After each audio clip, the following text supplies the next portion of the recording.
Hey guys, it's Lemming Rush, and today we're going to be doing a Tiger 2 review. Someone requested this in my previous How to Angle Your Armor guide that I made, so if you have any reviews that you want to see, just let me know in the comments and I'll do my best to make one. So yeah, without further ado, let's get started. So the Tiger 2 is a tier 8 German heavy, and to be honest, its armor is actually pretty good. I wouldn't say its armor is incredibly strong, but I would go as far as to say it's a very jack-of-all-trades type tank. So what I mean by that is you can use its armor very effectively if you're in a good position. Now, the Tiger 2 has a huge glaring weak spot, and as you can see, it's its lower plate here. No matter how much angling you ever do in this thing, that thing is always going to be a weak spot. They're always going to be able to reliably pen this. So you need to be able to hide your lower plate in most situations if you want to be able to use your armor. As far as other weak spots go, I'd say the turret. If you shoot the cheeks of the turret, this will pen, but it's a very hard target to hit, if I'm honest. A lot of times what people will do is they'll try to shoot the cheeks and they'll end up hitting your mantlet or the sides here. And the mantlet and the sides are pretty much auto bounce for all tier 8, 9, and 10 heavy tanks. So that's a very good comparison. As far as the sides go, this is a very good tank at side scraping. I would recommend side scraping. As long as you can keep this lower plate covered, you should be good in almost every situation.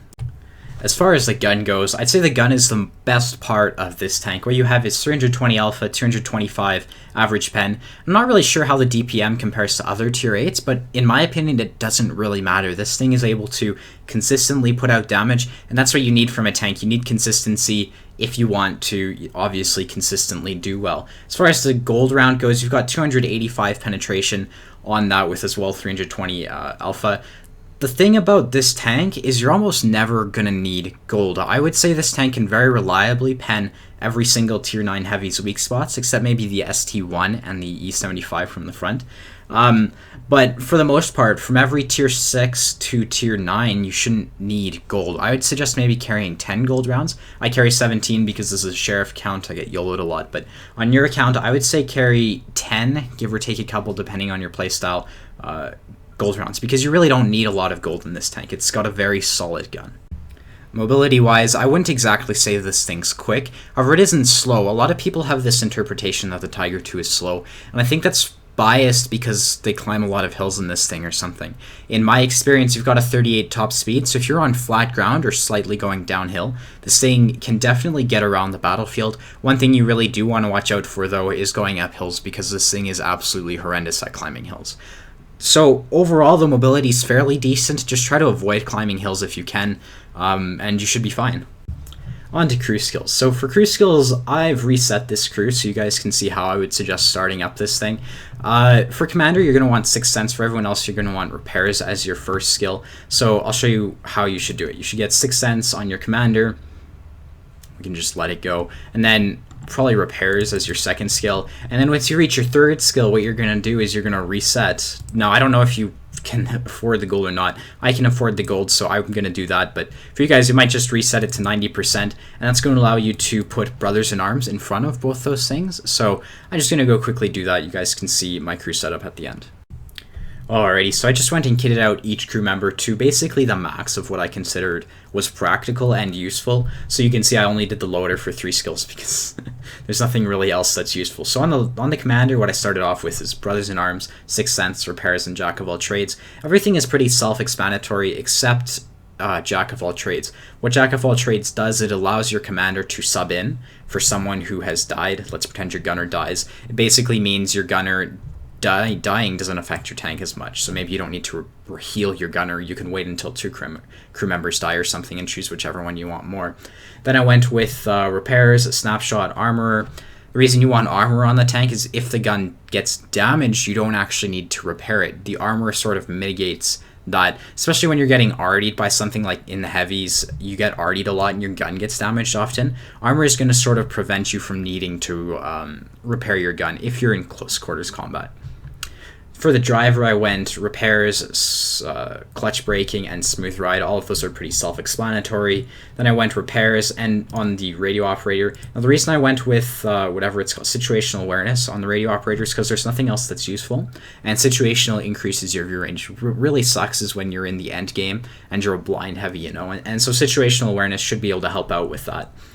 On the loader, I went safe stowage before I got repairs, and the reason for that is the ammo rack. I can't remember which side it's on, but it's right underneath the turret, so when Pebbies auto-aim you, they will hit your ammo rack without even trying. Like, they can just auto-aim you, and it puts the aimer on your ammo rack. So situational awareness definitely helps. You've got a fairly large ammo rack on this tank. I mean, safe stowage definitely helps you have a fairly large ammo rack on this tank, so that's sort of the whole point of having that.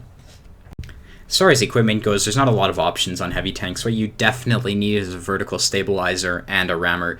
What you can go on next is, on some heavy tanks, I'll put a gun laying drive, or I don't really know. There's optics is an option, or improved ventilation. Now, what I've done for this tank is I have put vents. The reason for that is this crew comes with everything, so the view range is also pretty good.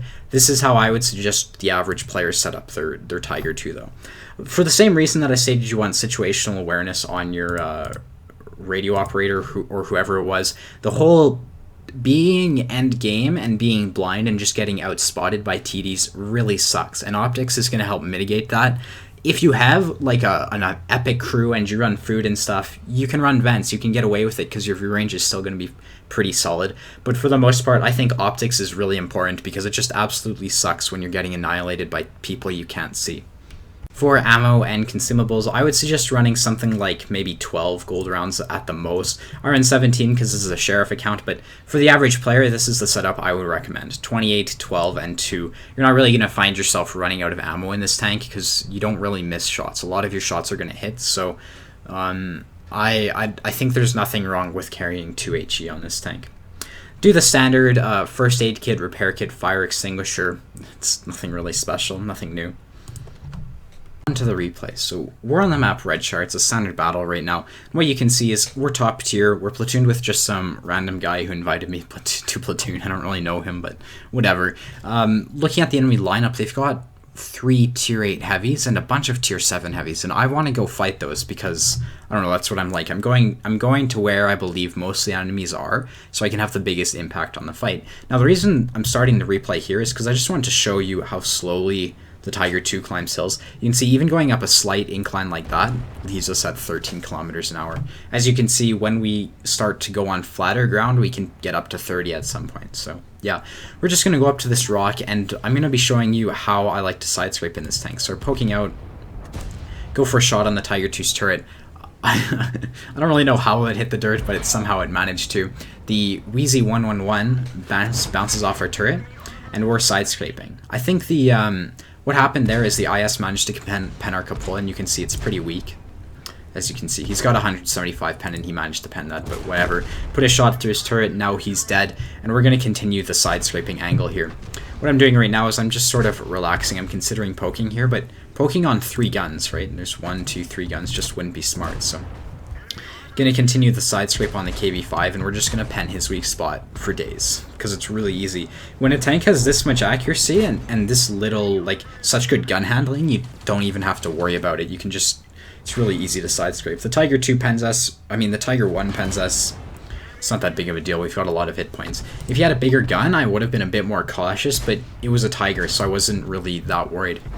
You can see we're going to go through his upper front plate with this gun. That's how good the gun is. Like, it can very easily go through tier 7s without a problem, and tier 8s it's easy as well. Gonna go for the track on this Wheezy 111. That's also where his ammo rack is. He bounces heat off our side, and KV5 is YOLOing us. So I repair everything, and I focus on keeping this Wheezy tracked because he is tracked. I want my teammates to kill him. Right now I'm pointing my turret at the KV5, and the reason for that is I was trying to get him to hit my manlet, and he did, so he bounced. And now that Wheezy's poking, and I notice him. I'm just going to do my best to try to prevent him from shooting. You can see I'm moving, trying to bait his shot into my tracks. KV5 shoots again. He's reloading. The biggest threat is that Wheezy, and the Wheezy actually bounces heat off of my tracks, which is great.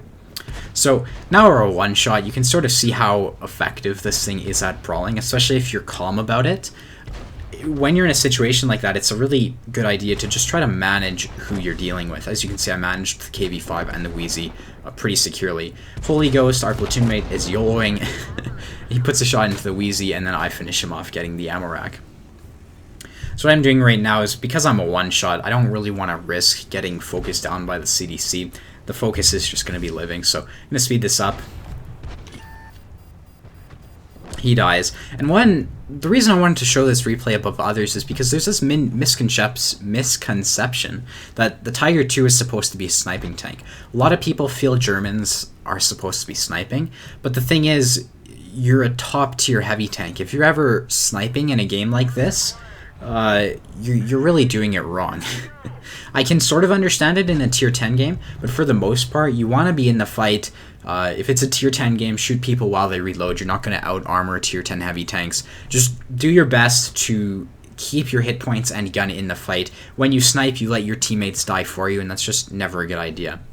So I wanted to keep going. I'm going to show you some funny RNG shots. There's an M46KR here. We're just going to fully aim our shot to make sure this hits. And apparently retarded bounces aren't alone to Russian tanks. They happen in German tanks too. Luckily though, we do manage to get the kill, which is pretty sweet. In this situation right now, it's just the T-29 left, and what I'm going to do is I'm going to pause it, and I'm going to show you guys how I shoot at things that I can't render. Okay, there we go. The smoke's gone. So what's happening is we're looking for the T-29. See this line on the mini-map? That's where I'm looking. So you can see like the line is sort of pointing near the T-29. What I'm going to do is I'm going to line this line up with the T-29 and take a shot. And so you can see that actually happens, and we take our shot, he gets rendered, but our blind shot hits. So that's a really quick example of how you can blind shot, but it also sort of showcases how accurate this thing is. I was able to take a shot on the move and hit a guy from over 550 meters. So yeah, let's go look at the end plates. So here are the end plates. As you can see, that was a victory, obviously. Mastery Badge First Class, 65,000 credits, 1,850 XP with a premium account, high caliber, and a bunch of medals, which I really don't know what they are. In the end, we did almost 4k damage, 3,930, 3 kills, and 1240 base XP. I wanted to show this replay because it shows you exactly how you want to play the Tiger. I took some hits when I got YOLO'd, but for the most part, this is how you want to be doing it. Sort of a support heavy. You can't go taking hits like you would in a mouse or something where people are just going to find it very difficult to pen you, but you can't snipe. Being in the front lines gives you more damage and it helps your team.